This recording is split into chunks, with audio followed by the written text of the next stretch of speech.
Welcome back to another episode of the Humble Hustle Podcast. We're your hosts, Nick Jones and Kayla Ebner. Hello, hello. I feel like it hasn't really been that long, to be honest, since we recorded. It's been like our normal time, but it feels like it's been a while because saying that intro felt weird. It did feel weird. It does feel like it's been a while. I don't know why. We were on the road, so. Yeah. So today we actually wanted to make this episode short. I know we always say that, but they still end up being like an hour long. So today we're going to really try and keep it roughly 30 minutes long. I wanted to just kind of talk about like lack of creativity, lack of motivation. So not necessarily burnout because it's related for sure, but like I want to talk about it's kind of a different thing here because, you know, burnout is more so when you've been so busy that you like burned out and like you've done so much and like you're always going. What I'm experiencing right now is kind of the opposite. Like in a drought type situation, not super busy, which is why I'm lacking motivation and lacking some like creativity. So just to dive right into it, I don't know. I have like these yearly goals for myself basically, which, you know, set at the beginning of the year. And I look at the year in quarters, like business wise. So quarter one, great. Off to a good start. All happy, smiling, good times. And then we're like on the cusp of like, you know, we just started quarter two kind of.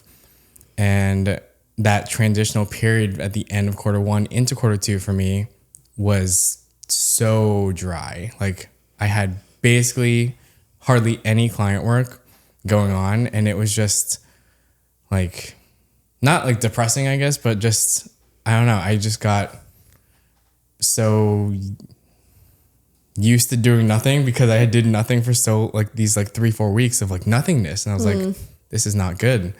And then the few times I did have shoots, it felt weird picking up my camera because I hadn't touched it in so long, and I was almost like I couldn't get in the zone on my productions, which was not good.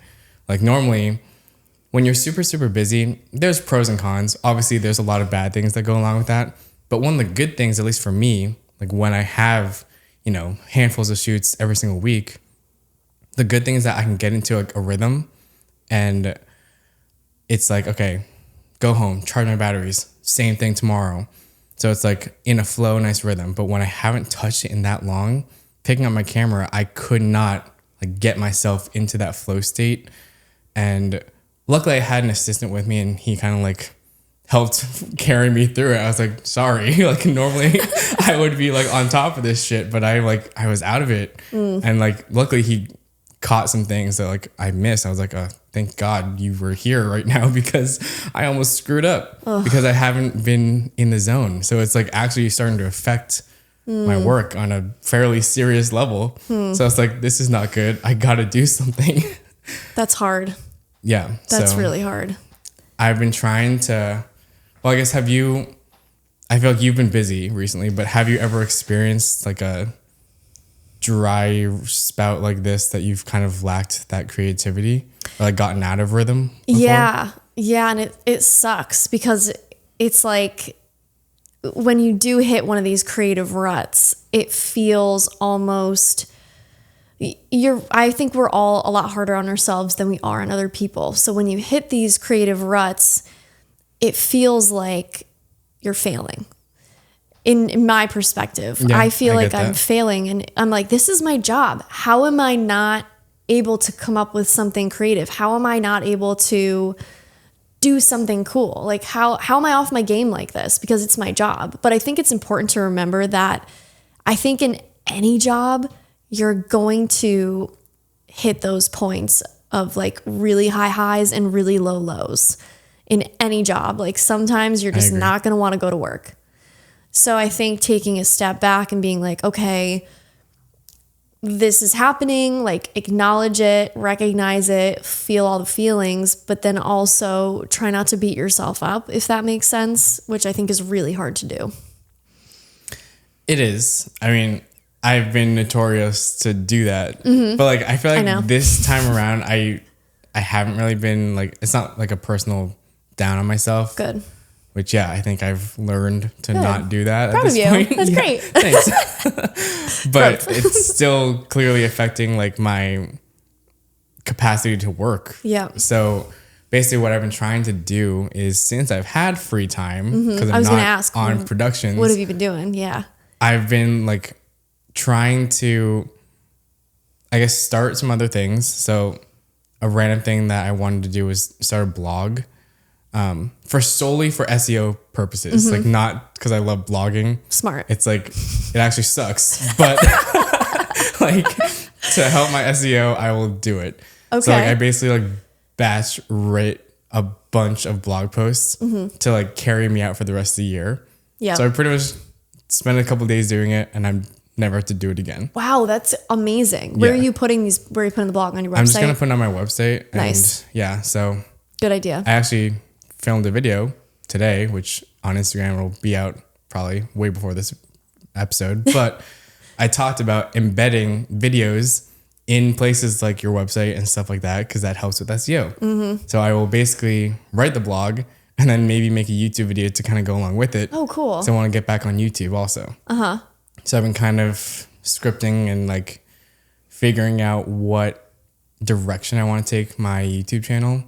Not my personal. I want to just focus on like my business channel and just do something with that. Yeah. So that's been taking up some time, just like planning out that process and like deciding what direction I want to go in. But something that I've been meaning to do for so long and that I finally had the time to was networking. And I've put a lot of effort into LinkedIn in the past maybe 3 to 4 months, and it's paid off already. You're like killing the LinkedIn. everyone game. used to tell Crushing me, it. get on LinkedIn, and I used to hate that platform. I would be like, I'm not doing LinkedIn, screw that. So I understand why people don't like it, because I was one of those people.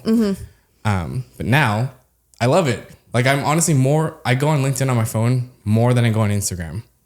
Like I'm on LinkedIn all the time, just scrolling and commenting. I need to get on LinkedIn. I need to start getting better at that. It's like, it's so good. Like I've met people, I've like connected with so many people. Like people message me because they're interested in like, because they see my work and they just actually care and want to talk to me. And it's like, oh, that feels good. Yes. That's awesome. So it's a little confidence booster also. Yes.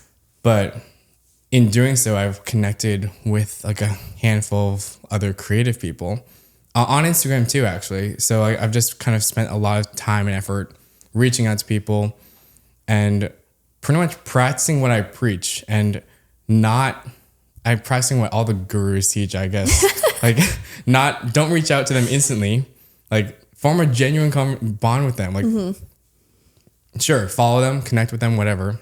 And then for like a few weeks or so, just comment on their stuff. Interact. Genuine comments. Like, Yeah.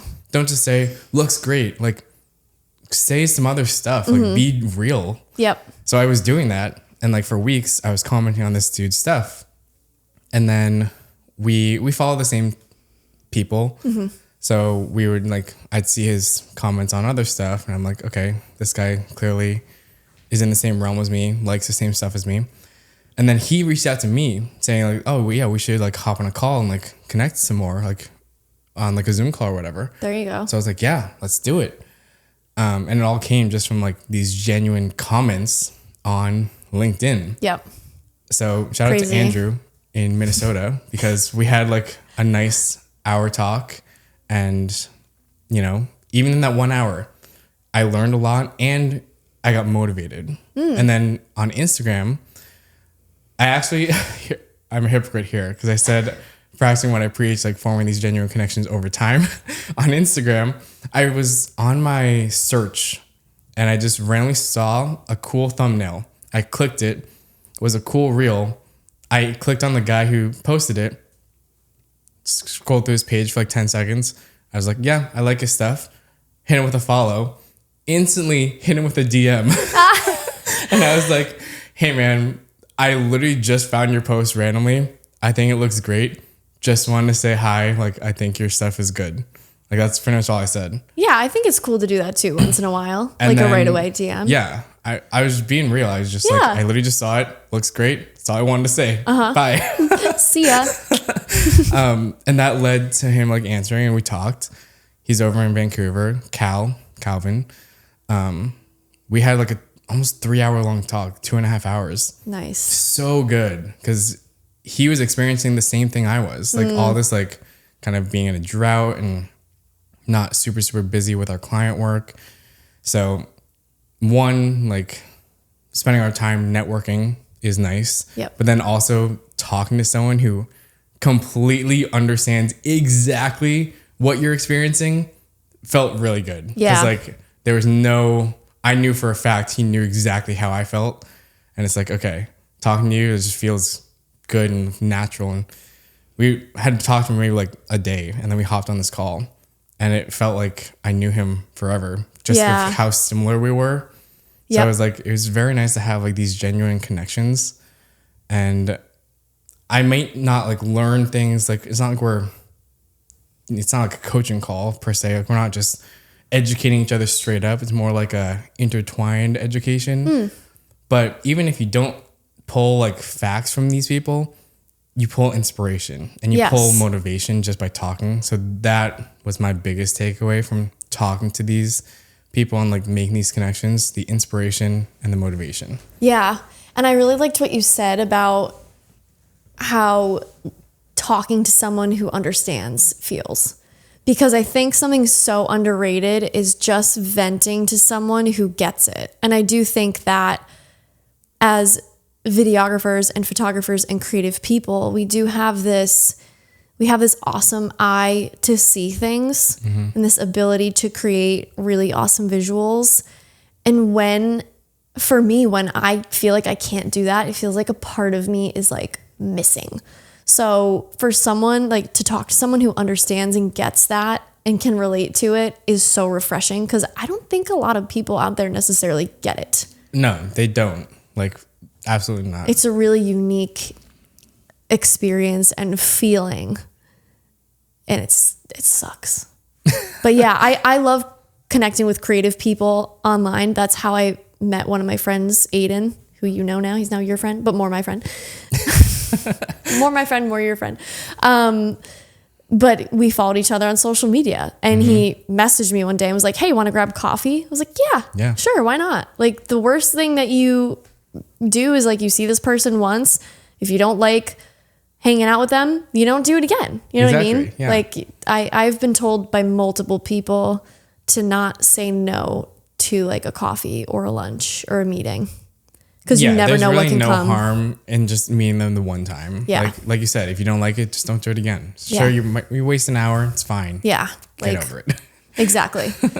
So yeah, I love that you're doing more networking, and I'm trying to do more too. I got involved with my local chamber, the Blackstone Valley Chamber. So I am trying to get out there more. We're partnering up on an event that they're hosting in May, a golf tournament, their annual golf tournament. So I'm just trying to get out there more, meet more people. And I definitely haven't tapped into like this Worcester, Boston area yet, which is crazy because I've been here for almost a year now. So got to get on that. No, networking is really important. Yeah, no, it's like kind of a callback from when we had Alex on. He was talking about, BNI groups and chamber of commerce groups. So like, it's good that you're kind of, I don't know if you didn't directly do it because he said it, but it's a nice callback that, he said it was something that we should probably try. And now you are. Yeah, for sure. So I'm looking forward to see where that goes.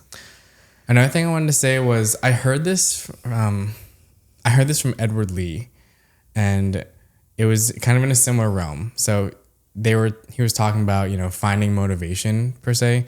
And I did obviously just talk about motivation and stuff, but I think my problem was more creativity than motivation, because my views on motivation are actually similar to what this guy said. So he said that at this point, motivation it's a known fact for him that motivation will just come and go. Like, you can't be 100% motivated all the time, and you shouldn't expect to be. Like, you should expect for it to come and go. Like, it's natural for that to happen.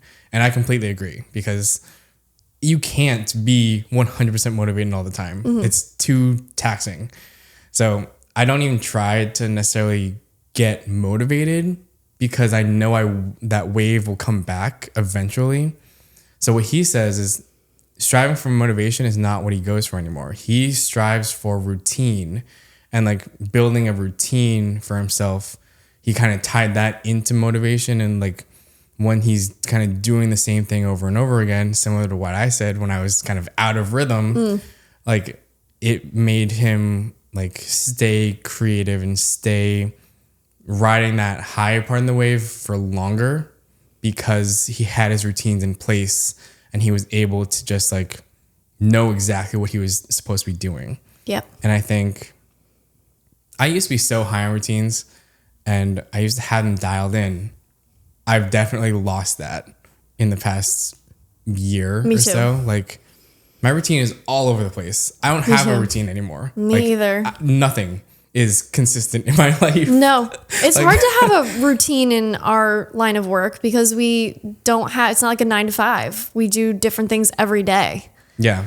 Like literally yesterday, I was, my friend lives in Boston and he goes into his office Tuesday through Thursday, but he works from home Monday, Friday. Nice. So he was like, hey, I know you work from home too. So if you ever want to work from home, from my home for a change of scenery, feel free to come down on Monday or Friday. Oh, that's So nice. I worked from his house with him on Monday yesterday.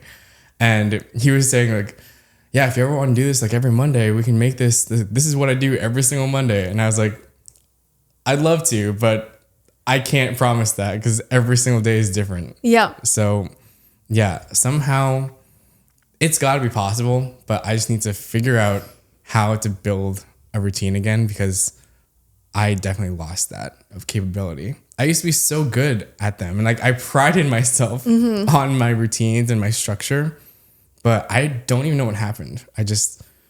Maybe I got busy or like I got stressed and I just lost it. Yeah, one thing that I try to do every week is block off Mondays as strictly an office and editing day. Right, and you've talked about that before. Yeah, Do you and actually like how often is it more often than not it actually happens or do you kind of miss it? I'd frequently? say like 50-50. Okay. Which is so bad. And if I do try, like if I do end up, if one of my clients has to book something on a Monday, I do try to like block off the Tuesday because it has bit me in the ass before where I book the Monday and then I also book like most of the days the rest of the week and I have no time in my office to like do things, which I have found for me personally when I don't have like at least one full solid day of just organizing, especially at the beginning of the week. It's nice. That's when I get the most stressed out. Like I need time to sort through things, like answer emails, go through my tasks, obviously edit. That's like a big one, but just going through the other tasks of like sending invoices, keeping up with like the back end of things. I need a day for that or else like I'm all out of whack. Something I tried to do, so I think this is one of my problems. I would like pull ideas and like routines and structures from other people that I've seen or like watched on YouTube or whatever. But my problem is those people don't do what I do. So like their lifestyle isn't as inconsistent as mine. So like one thing I did try for a little while, this guy I used to watch, he said he scheduled all of his calls, like Zoom calls, phone calls, whatever, on Thursdays. Oh, jeez. And like that was it. So he didn't have to worry about random calls on other days. He would just be like, okay, Thursday, I will just sit down and take calls and that's it. And I kind of wanted to do something like that. I was like, there was a period where I had calls a lot and it was kind of annoying. Like I have one today, 2 tomorrow, but then I have 1 on Wednesday. It's like, why can't I just consolidate them all into one day? So I was like, sounds like a good idea if I can try and do that. It maybe lasted for like a month because it's hard for people to schedule I was just around gonna me. say, Like, yeah. they might not be available on Thursday. Right. That's really hard to do. In a perfect world, yeah, I like that idea. And I've heard of people doing that. But I mean, maybe the goal isn't to do all of your calls. Maybe it's like most. And then you pick like another day in the afternoon, like from like 12 to 5 p.m. where you that can works schedule too. the rest. I think I would get like antsy because like I like to just go. I know. So like if I can get things done faster, the better. So Yeah. I'd rather what if it's like Monday, right? If my call day is on Thursday, I don't want to wait till Thursday. I want to call you right now or call you on Tuesday, tomorrow. Like, I would get annoyed, like waiting for Thursday just to roll around just to call this person. Like, if I need to know something, or like if the shoot is like coming up sooner, I'm like, I have time today. I could just do it. Yeah. And that would happen. I'd be like, just because I had time, I would fill it. But I need to stop doing that. Like, just because I have time doesn't mean I have to fill it with something like that. Right. And I think that's, for me, I have to put things in my calendar. Like, I have to physically block off time when I want, like, I color code it. So everything yellow in my calendar is no bookings. That is when it's either, you know, editing time or office time, like back end stuff. I highly recommend it because, and it's funny because like every Monday is blocked off for me. That's like recurring in my calendar, but you know, I will try to pick, you know, at least a half a day or a full day of the week that I do that again.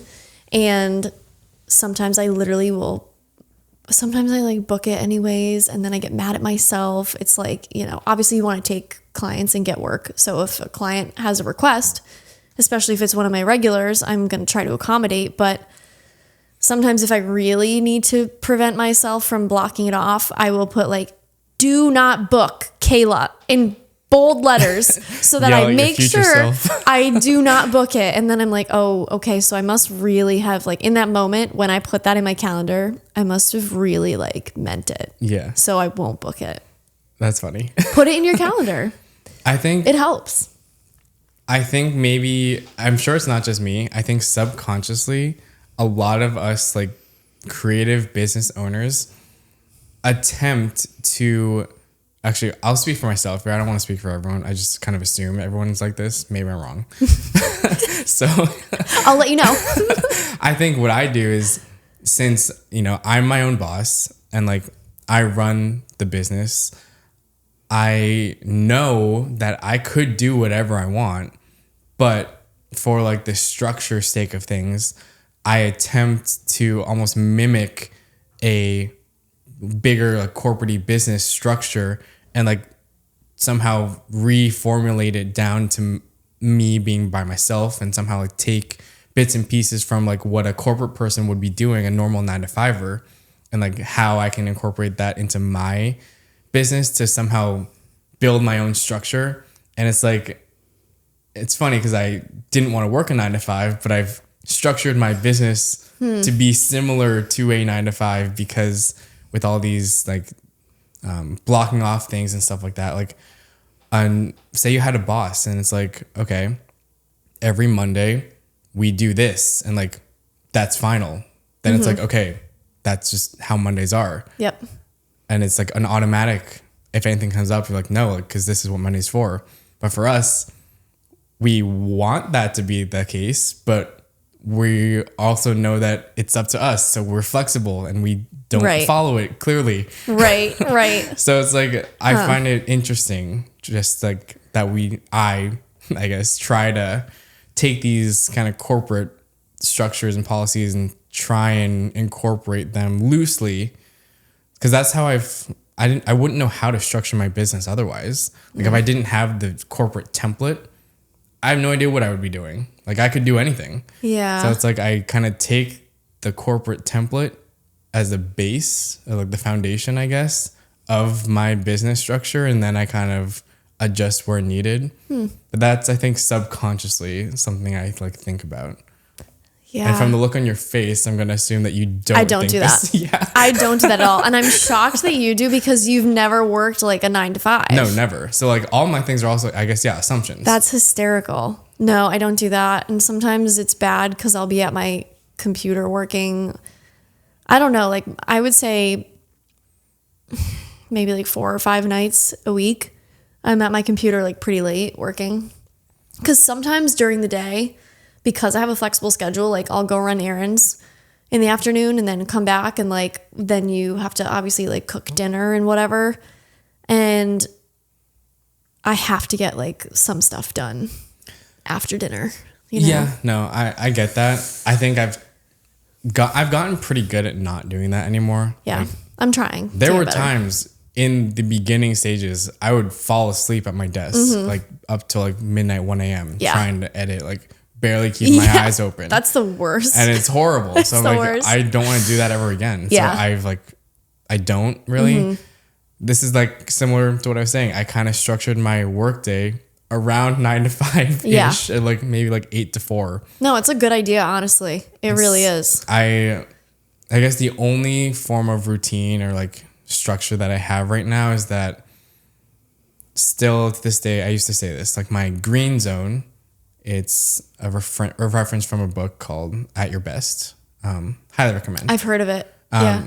The author Carey Newhoff or something like that. Okay. He talked about this green zone, and it's basically the time range that you're most productive. And that for me has never changed in all of this ups and downs. It's always been the morning. So like 7 a.m. up until like noon, I am hyper focused and I can do a lot in that, 5-6 hours or so. Yep. So I start my day working at like 7 a.m. Normally I go to cafes, as you well know. So they'll open at like 7, all of them. So I walk in at 7 and I go hard. It's either editing for like 5 hours straight or maybe I'm doing emails that day, but that has never changed. So that's the one thing that I still do, I guess, is a routine. Yeah. I stick to my green zone. But once I hit that midday, like noonish, 1 o'clock, I kind of crash. I'm like, I went so hard. It's like I need a break. Yep. Like a multi-hour break sometimes. Okay. It's like Yeah. I don't do any work from like Quick nap. 1 to like 3. I'll just like, Okay. maybe that's when I do my errands, or like that's when I do nothing Like sometimes. eat lunch or whatever. Yeah. And then, Get back at it. I work for another hour or two and then call it a day normally. Wow. I love that. No, I also think, and I think that's the case for a lot of people, is the morning is the most productive for sure. Yeah. I like that. I might try to take a piece of that from you. I want to try to find a coffee shop too, because there's one that's close to my house, like conveniently close to my apartment, but the Wi-Fi is trash. Trash. So I couldn't go there. So I need to find one in Worcester. I love it. Like I have Yeah, 3 it's fun. and all 3 of them, the employees all know my name and what I order. I love that. It's amazing. And then when I change it up on them, they like, it's almost embarrassing, but they make a scene because like they know me so well. Like I used to get this just a vanilla latte with oat milk from this one place, and then every once in a while I'll change it up. They have like a honey cinnamon that I like, so I'll be Seasonal. like, oh, honey cinnamon today, and they're like, what? No way. Nick's getting a honey cinnamon, and I'm like, guys, there's people here. Can That's you please nice. dial it back? That's so fun though. I love that. That's really fun when you get to know people. Yeah. Yeah, Yeah, they're I all strive nice. for The that. baristas, I talk to them a lot. That's cool. Oh, that's great. Yeah, I think a routine is actually a really good way to try to get yourself a little bit more motivated and I think so. creative. I mean, another thing that we actually just talked about off the mic, spec shoots. So like another thing I talked to those LinkedIn and like Instagram people, the networking people with, we talked about spec shoots a little bit. And one of them was about to plan one because he was also in like kind of a rut, and he was like, yeah, I'm doing a spec shoot like next week. And I saw it looked great. And now I want to do my own, which I've done a bunch in the past, but I kind of want to get back into the product and like e-commerce world. So yeah, you and I were just talking about having you come help on a new like beverage spec shoots in the next month or so. Yeah, I've never done one, so I'm really interested to see the behind the scenes of it all. I feel like it's a lot more work than people think. Oh, for sure. For sure. I mean, the stuff that you've done before is so cool. So I'm really excited to see like how you do it. It's fun, but it can be exhausting and very frustrating. Like, I bet. so frustrating. If something's not working and yet like you do it like 20 times sometimes, Yeah. sometimes more. And it's like, you know, it can work, but there's so many moving parts and you need all of them to line up perfectly. And it just takes one time for it to be right. But man, all those other times are when they're like an inch off. It's so frustrating. Yep. It's like, Oh, I know God. we can get it. Do it again. Do it Yeah. again. And you definitely strive for perfection, which is great. I feel So like I it can helps a see- lot in the product world. Oh yeah. Because like you need to be oh my perfect. God, yes. Yeah. My perfectionism is finally helping It's for finally finally paying off. once. Honestly. But yeah, basically this is more so a rant Yeah. for me to, No, I'm glad you got it off your talk chest. about my lack of creativity recently. Mm. But I went on a trip, went to London for a week or so, didn't do any work, came back, Good. ready to hit the ground running, and hopefully get this like spring and like mid Q2 rolling again. That's also another good thing that I like to do when I'm in a rut is go somewhere. Like that's not where you live. And whether you shoot content or not, whether it's a vacation or like a content trip, I think either one can be beneficial. And just doing something for yourself or doing a passion project. Like you said, kind of like a spec shoot could be a passion project. Like I just want to shoot this for myself, like to learn some new things, see what I can do. I think those are both really good ways to kind of try to bring yourself out of a rut. Yeah, I got lucky, honestly, that this trip just happened. We booked this a long time ago, and it just happened to fall in this time period where I needed it the most. Yeah, that's so I was good. very lucky there. But That is good. yeah, hopefully things are on the come up, and you've been busy as always. So hopefully things stay busy. for you. It's been like normal, like very flat line, like a good level of busy. So I'm really hoping to keep it at this because there was a time when I was doing too much, and it's just Yeah, no, there was a time where like I don't know how you were surviving. I don't know either. Like It I was could stupid. never do the amount of work that you did in like some of those time periods. Like Yeah. just the thought of that. You've kind of opened my mind to like you don't always have to have 7 shoots in a week, Kayla. Like No, it's all good. Like, I'm like 2 why? is fine. It's wild. Less is more. I know. For, I would like- love to do that, but yeah, maybe we'll get there one step at a time. But yeah, that actually wraps it up at around the half-hour mark. Love that. So we actually hit it for once. Ooh. But yeah, thanks for listening. Hopefully, maybe you got inspired or gained some creativity from listening to this. I'm sure I'm not the only one who has ever thought this. So hopefully it resonated with you in some way, shape, or form. Yeah, let us know. Leave a comment. Yeah. Please comment. Please engage. Yes. Please give us a 5-star review. 5 stars would be great. Subscribe on YouTube. And yeah, with that being said, we will see you in the next episode. Bye, guys. Bye.